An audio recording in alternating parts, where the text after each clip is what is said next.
Welcome everybody to WordPress 101. We're going to start with a quick introduction because I know some of you but don't know all of you, even though I think I've spoken to all of you at one point or another. I know, Brent, you and I were on the initial website scope conversation. I just remembered that if you had come. So what we're going to do is we're going to go around the room, say your name, the company you work for, the WordPress familiarity level, and then what you want to learn in this session. So I can start. My name is Mike. I work for Intrigue Media. My WordPress familiarity level is 9 out of 10. I hope it is because I work at it every single day, and I want to learn what you guys want to learn. So we can start with Dave. All right, I'm Dave Gasho Automotive. Familiarity with WordPress is 0 out of 10, and I guess how can I navigate, or what should I need to know, and I want to make some simple changes. How do I do it? And how do you drive more people to my site now that I've bought into drank the Kool-Aid? You cashed some of my checks.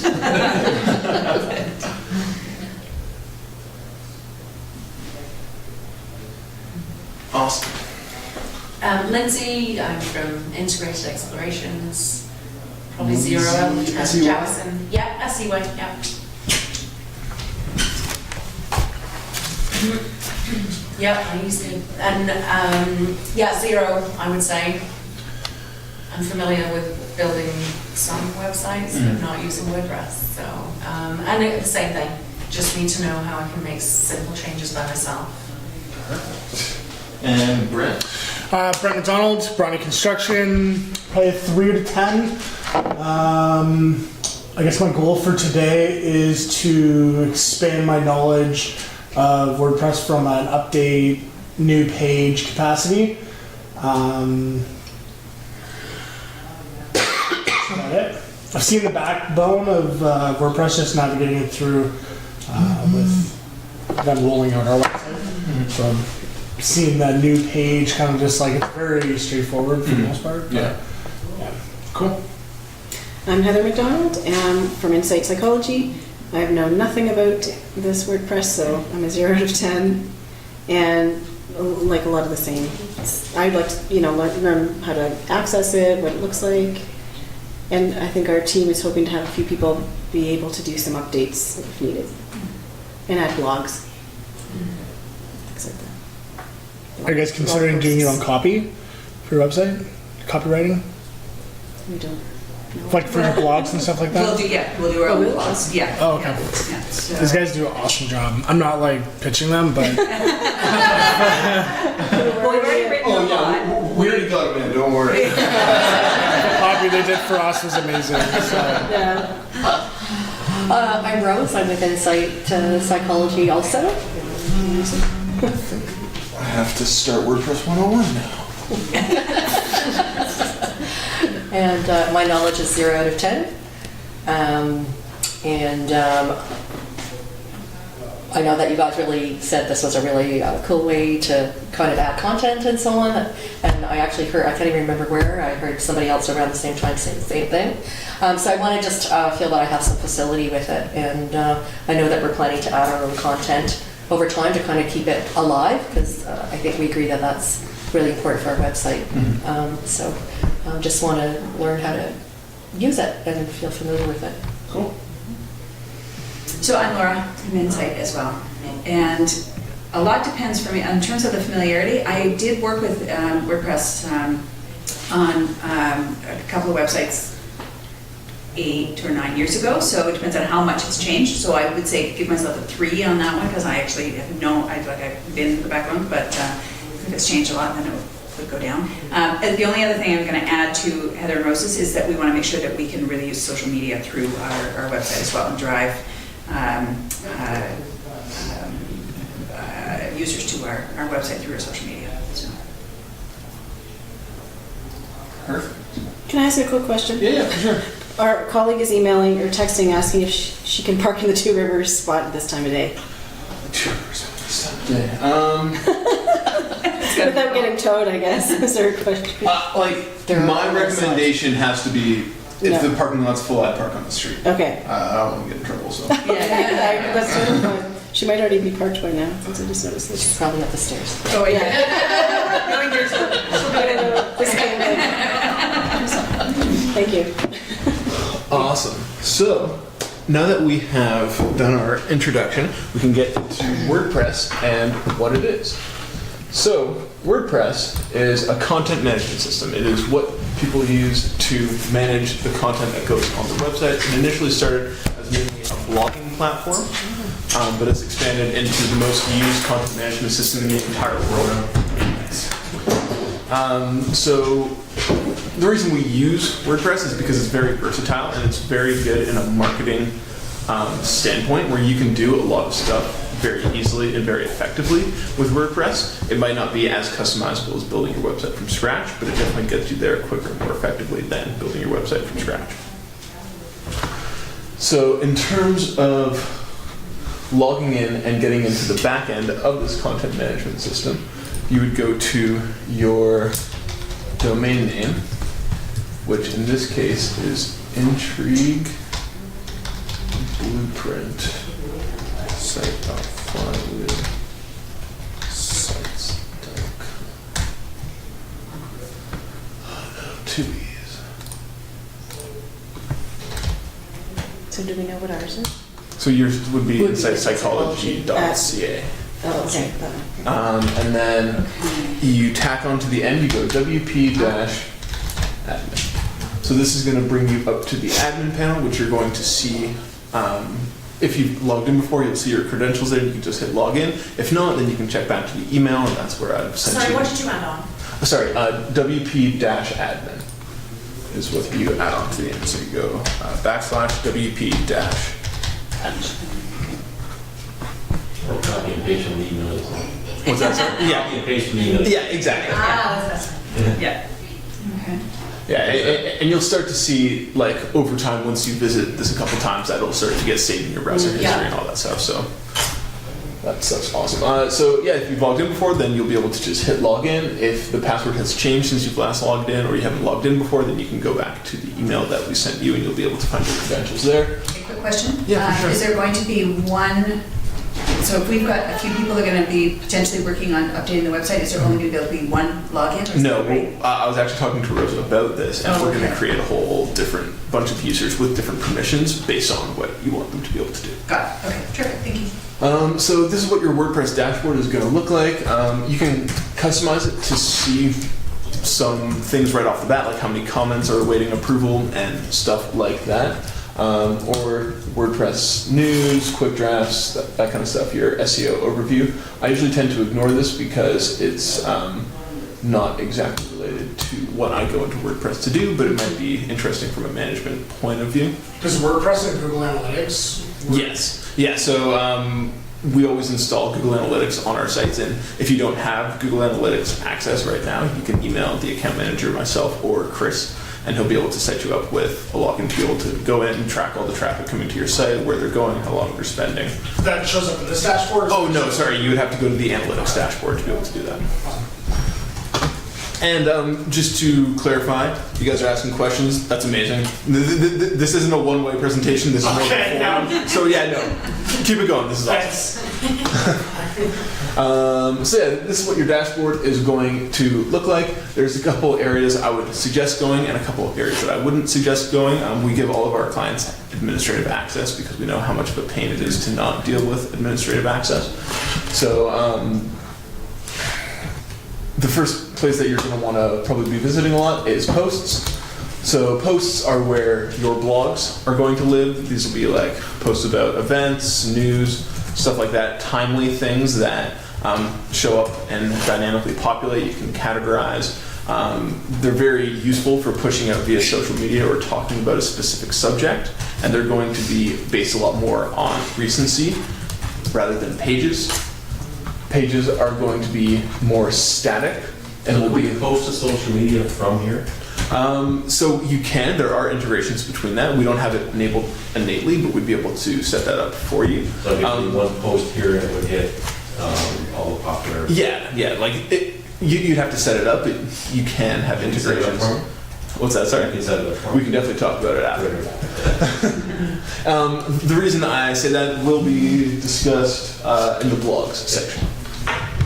So, your pages are going to be a lot more static. These are what's going to build up the framework of your site. If you go to a separate site, you'll see here the pages that don't usually change in terms of getting moved around and stuff like that will be the pages here. So that's your home page, that's your about page, your contact page, your services pages. Those will remain static, while posts will change based on the recency and the dynamicness of the subject.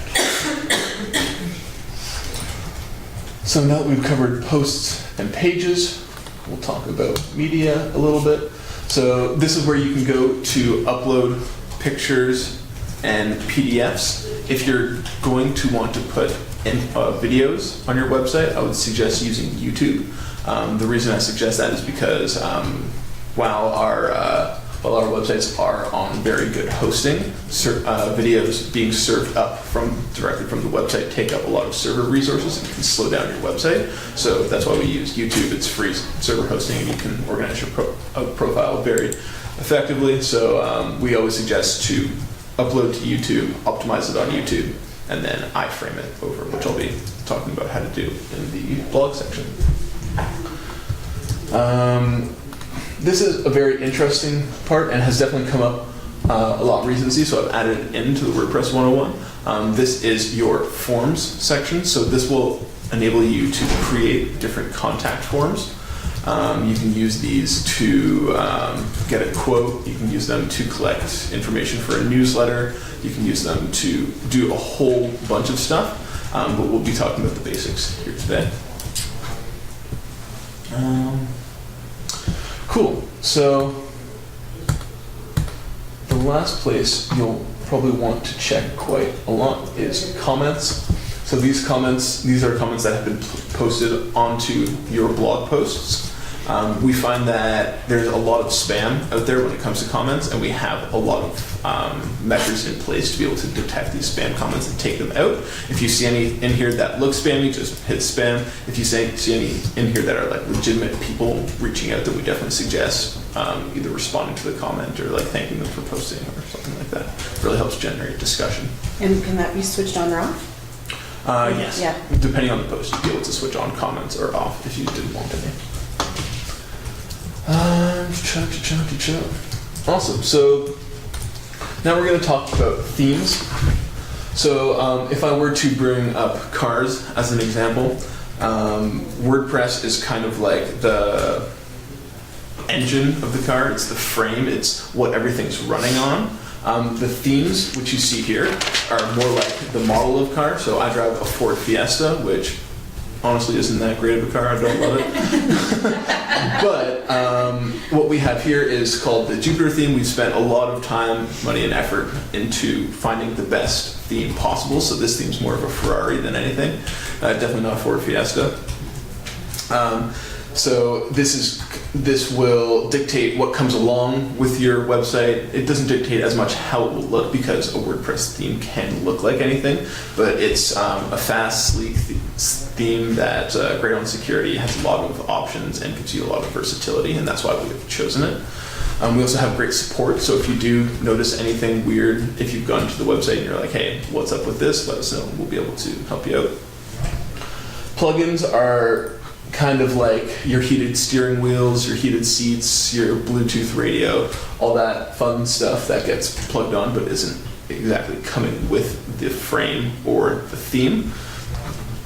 So just a number of things here are made to use are used to make the development of your site easier, like database search queries and all that fun stuff. So when playing around in here, I would definitely be careful. I wouldn't deactivate anything that's come along with the site, and I would definitely be careful adding plugins. You can add a plugin by going to Add New, and then browsing around in Popular or Recommended. The main way that we find that we use plugins is we say, okay, we need a piece of functionality. We can go two routes. We can build it ourselves, or we can find a plugin to do it. If you're using a plugin to do it, you want to make sure that you're taking a look at a number of things. So you're going to pull up the more details. You're going to check the last time it was updated. If it's been updated if the last time it was updated is more than a year ago, it might not be compatible with your version of WordPress. You can run into issues. You're going to look at the active installations. This will tell you how many people actually trust this plugin, and then you can look at the average rating because you want to make sure that you are getting a product that works and that other people can vouch for.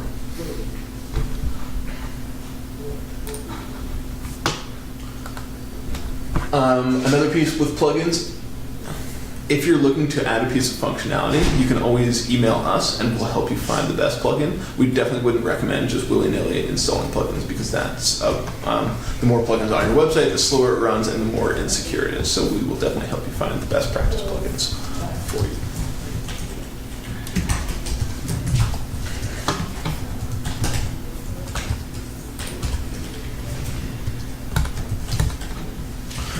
Cool. Are there any questions about the WordPress dashboard, anything about themes, plugins, anything right now? I know it's going to be a lot of information thrown at you, so just try to absorb it as best as you can. And if you have any questions, please let me know.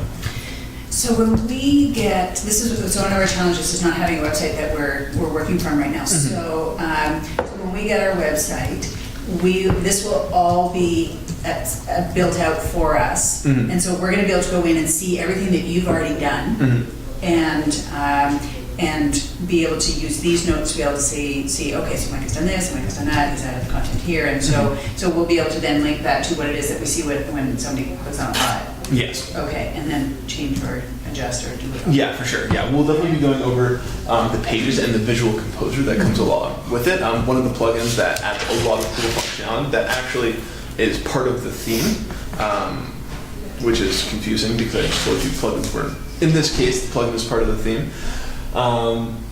It adds a visual composer, or what you see is what you get editor, so you can drag and drop everything, so you don't have to like actually note how to code to be able to build out pages that actually look really good. Okay. Theme is predetermined, everything is predetermined, number of pages is predetermined, everything you just went over is out of the box. Contribute Media takes care of that whole envelope, hands it over to us. You're just giving us the one-on-one on why and what you're doing. Yeah, and then when somebody's like, hey, what's a plugin? You're like, oh, it's like a heated steering wheel. You can just plug it into your website. And then you can be like, be careful with them because sometimes plugins aren't good, and then you seem like a smart person.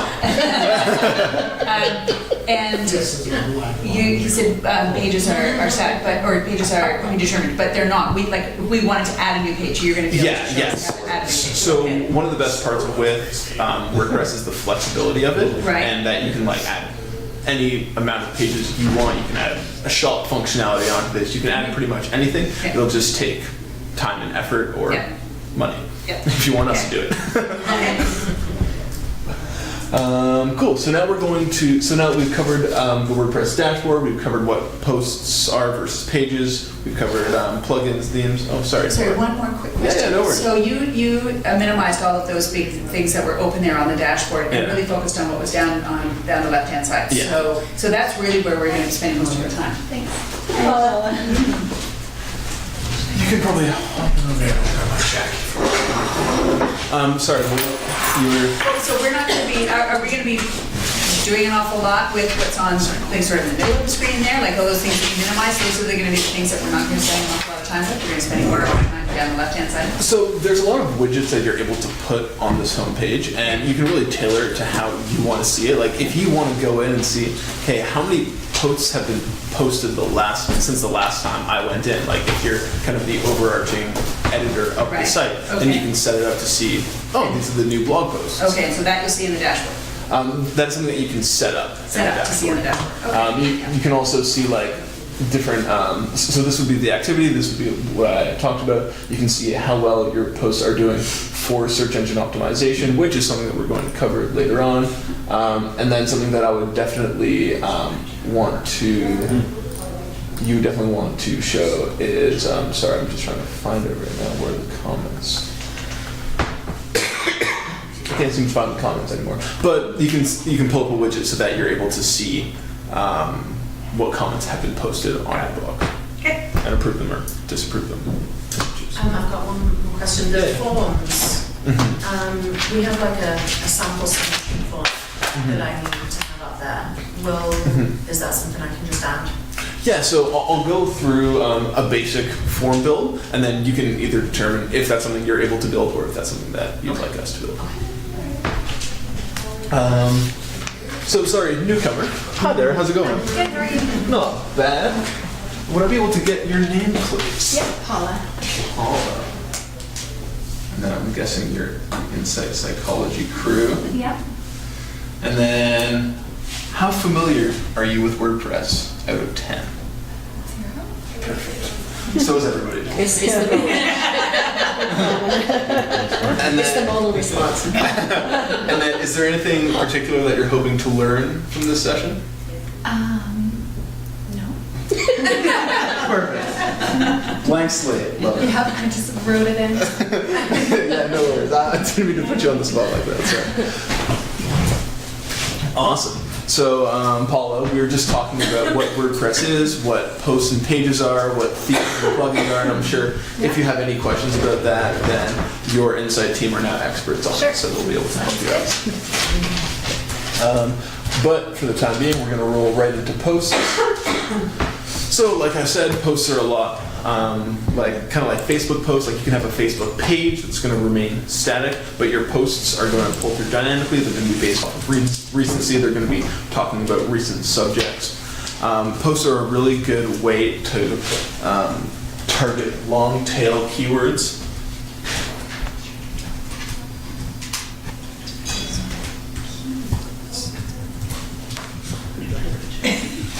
So long tail keywords.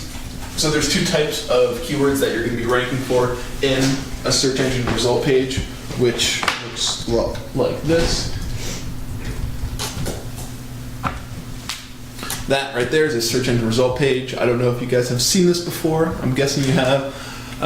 But this is what happens when you input a search. Bananas would be a short tail. It gets right to the point. It's asking exactly what it is.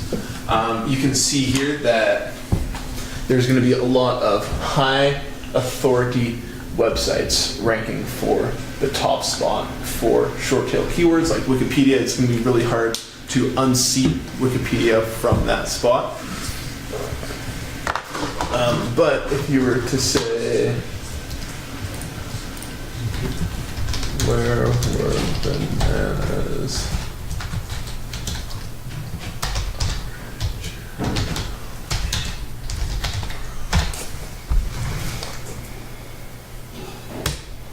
Can't spell. So then you're going to get into more long tail keywords. So this is a query that somebody is probably going to have at some point. And this is your chance to be able to really get up there in terms of the rankings, even though Wikipedia is up there. It's kind of a bad example. But with these long tail keywords, the longer tail the keyword, the more specific your blog post is, the more chance you'll have to be up in the first spot and have the best answer on the internet, which is what we kind of think is why pages rank so high. Would you say in your experience, like this would be a great space to invest time in for recruitment? Sort of like best psychology firm in Guelph. Yeah. And it's like, bam, this is it. Here's Yeah. the job post. Yeah, so when you get into searches like best psychology or best construction company or best auto dealership, it's going to be a lot more competitive because that's started to be a trend where people are just putting best in front of it. So it's going to be really hard to rank for that, but if you're going to be like,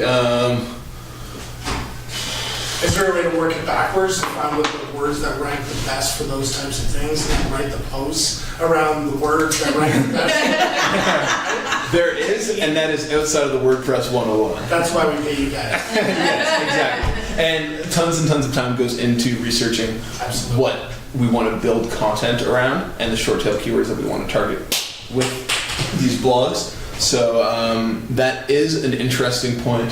And I'm going to mark it down here as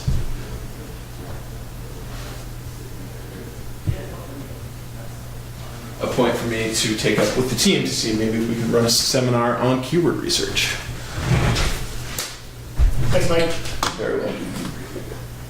So, very good opportunity posts are a very good opportunity to rank for long-tail keywords. It's to post about something very specific that you're an expert in. Hello, Ryan. Everybody, this is Ryan. He's the newest member at Intrigue Media. He's going to be Hi, everyone. sitting in for today's session.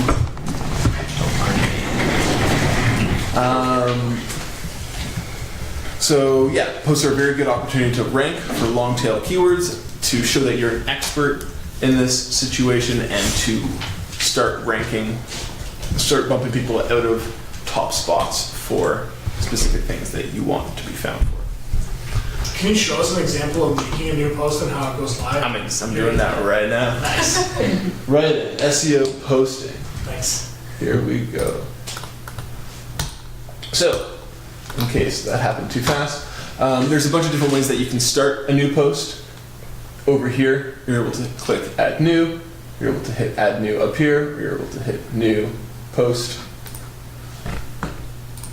You'll see a lot of what I do is opened in a new tab. That's not an innate piece of WordPress functionality. That's just the way I like to work. You can actually open a link in a new tab by holding Control and clicking the link, or clicking the scroll button. I find it like immensely useful, so neat tidbit.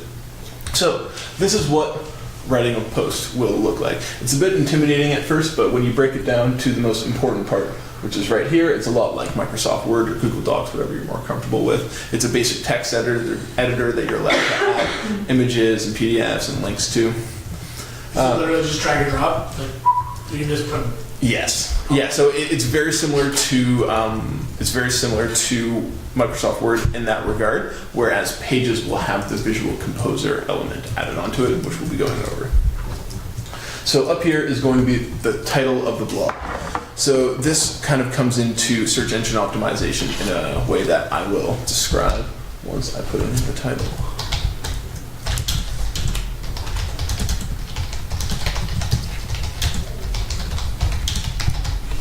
So you can see here, it's kind of a longer tail keyword. It's not how to write the best blog, it's how to write the best WordPress blog. This is still probably going to be a very competitive industry because WordPress is known for blogging, but hey, I tried.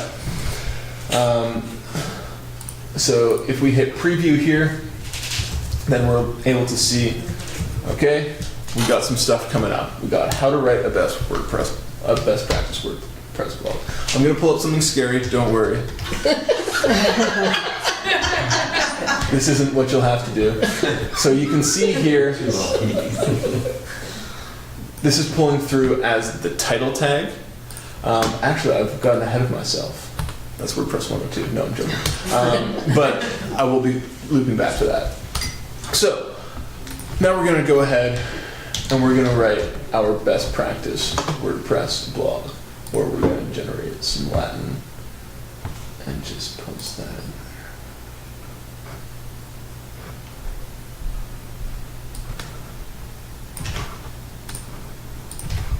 I wouldn't recommend using Latin in your blog posts. But this can be cut and paste from a Word document? Yes, that is definitely, it's a tool that we use. You might notice some things get a little messy, and especially with images, images won't copy and paste over. You'll have to upload images. Okay, So yeah. if you can, I would highly suggest writing in the WordPress blog. Cool. So now you can see we have a page. It has text on it. Except if you were somebody who's Googling how to write a best practice WordPress blog and you ended up on this page, you're probably going to bounce, which is not interacting with the page, not staying longer than 10 seconds. You're just going to hit the back button and move right on to the next option, because this is terrifying. There's just a plain wall of text and nobody reads anymore. They all scan. Although I'm guessing academics might read. But we've given up Latin. Yeah, it's a dead language anyways. We're still skipping by. Okay, yeah, sorry. So what we're going to do is we're going to start formatting this for human eyes and robot eyes. So something that we would definitely recommend is having an H1 in each of your blog posts. So H1 is a heading 1. So heading 1 is saying, hey, this is what this blog post is about. The header 1 used to be the most important ranking factor in Google's algorithm when it initially started out, but since then it's changed into a whole bunch of different type of stuff, and it gets updated about 500 times a year, so don't even ask us what's on there. So now we're able to see that there's a bit more legibility in the terms of, you know exactly what this blog post is going to be about. So now you want to start breaking it down into subsections. So we can see here, let's say this is the start of a new paragraph. But seeing as it still relates to this subject here, we're going to bring that into a heading 2. So it's very hierarchical in nature, where your heading 1 is the most important and the most overarching, and you have your header 2, which is your second most important. But the thing is you can have multiple header 2s on a page, but don't have multiple header 1s on each page. You want to make sure that you have one header 1 on each page. Everything else is broken down into header 1s and header 2s. So inside of these header 2s, let's say we're talking about this, and it's breaking down into further subsections, then you can go ahead and add in, following the hierarchical structure, your